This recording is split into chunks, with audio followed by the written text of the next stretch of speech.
We are about to discuss work energy, that is first topic is work done. Okay, ready? So work done क्या होता है? First of all, force into displacement, not distance. Hope you are knowing the difference between displacement and distance. Are you knowing displacement और distance में फ़र्क पता है? क्या बताओ? मोदी जी ट्रैवल करेंगे रांची टू दिल्ली, कैसे जाएंगे? फ्लाइट से. Shortest distance from initial point to final point. Shortest distance from initial to final point, that is displacement. Shortest distance from initial to final point is called displacement. And हम लोग को travel करना होगा तो कैसे जाएंगे? Train से.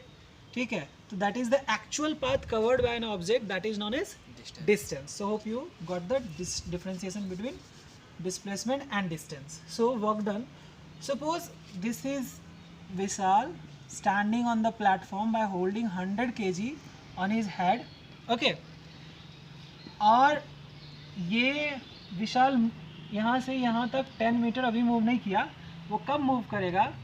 Okay, ये उनकी गर्लफ्रेंड है जो चिप्स खा रही है. ठीक है, ऐसे बड़ी बड़ी चिप्स खा रही है विशाल की गर्लफ्रेंड. ठीक है, तो इतना दबे दबे क्यों मुस्कुरा रहा है? ये 100 kg माथा पे लेके खड़ा है बेचारा कूली जैसा. क्या करेगा? गर्लफ्रेंड है तो रहेगा ही. अब उनकी गर्लफ्रेंड बड़ी इंटेलिजेंट है. उन्होंने कहा कि I will pay you according to physics, मतलब मैं तुम्हें फिजिक्स के हिसाब से पैसे दूंगी. अब तुमने सुन लिया. अब तुम विशाल के कान में जाके बोला, ए गधा, ये तुम्हें फिजिक्स के हिसाब से पे करेगी. तुम 100 kg लेके खड़ा रहोगे ना 10 घंटा, तो ये 1 रुपया नहीं देगी. तुम 2-4 कदम मूव करो, जब तक डिस्प्लेसमेंट नहीं होगा तब तक 1 रुपया नहीं देगी. मतलब डिस्प्लेसमेंट 0 तो वर्क डन 0. अब work done is equal to F into S. S is the displacement, तो एस 0, तो एफ इंटू एस करोगे 0, तो क्या हो जाएगा? Work done is equal to क्या हो जाएगा? 0 हो जाएगा ना. तो विशाल धीरे धीरे यहाँ से यहाँ तक घूमने लगा. ठीक है, बोला, ओए जानू मेरा पाँव दुख रहा है. ठीक है, तो वो बोला ठीक है घूम लो थोड़ा सा, लेकिन ज़्यादा मत घूमना. हाँ, तो 10 मीटर मूव किया. अब बताओ, ये मास है, m is equal to 100 kg. तो अब बताओ mg, और mg is equal to 100 into, अगर वेट निकालें तो 9.8 मीटर पर सेकेंड स्क्वायर करेंगे ना. तो ये डेसिमल हटाएंगे, नीचे 10, 0 0 कैंसिल. अब ये कितना आ जाएगा? 980 न्यूटन आ जाएगा. ओके, सो 980 न्यूटन आ गया. Force F is equal to, आप जानते हैं ना ये एक फोर्स होता है. हाँ. ठीक है, जिसे Newton second law of motion में पढ़े हैं, F is equal to ma. तो यहाँ भी a क्या है? एक्सेलरेशन. तो F is equal to mg, ये लिख सकते हैं. तो F इज इक्वल टू आपका वैल्यू क्या हो गया? mg, and that is equal to 980 newton. ये आया. mg का फुल फॉर्म से मतलब mg mass into gravity. Mass into gravity.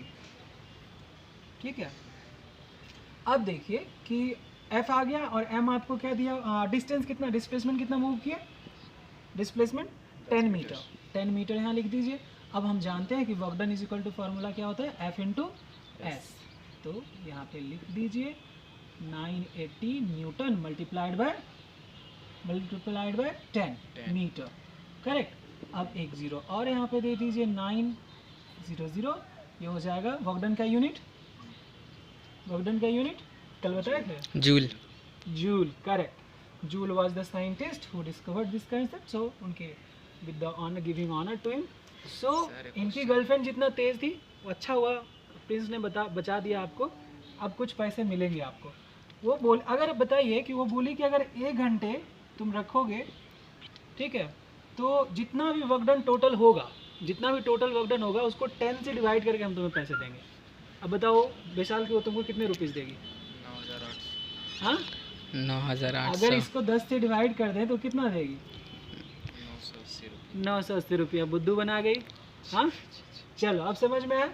अब बताओ कब वर्क डन, अगर डिस्प्लेसमेंट नहीं हुआ, और कब डिस्प्लेसमेंट 0 होगा? इन which case displacement would be 0? जब कोई फोर्स नहीं है. जैसे आप स्कूल से घर गए, ठीक है, और घर से स्कूल गए. If you are retracing the same path, then displacement क्या होगा? 0. आए समझ में?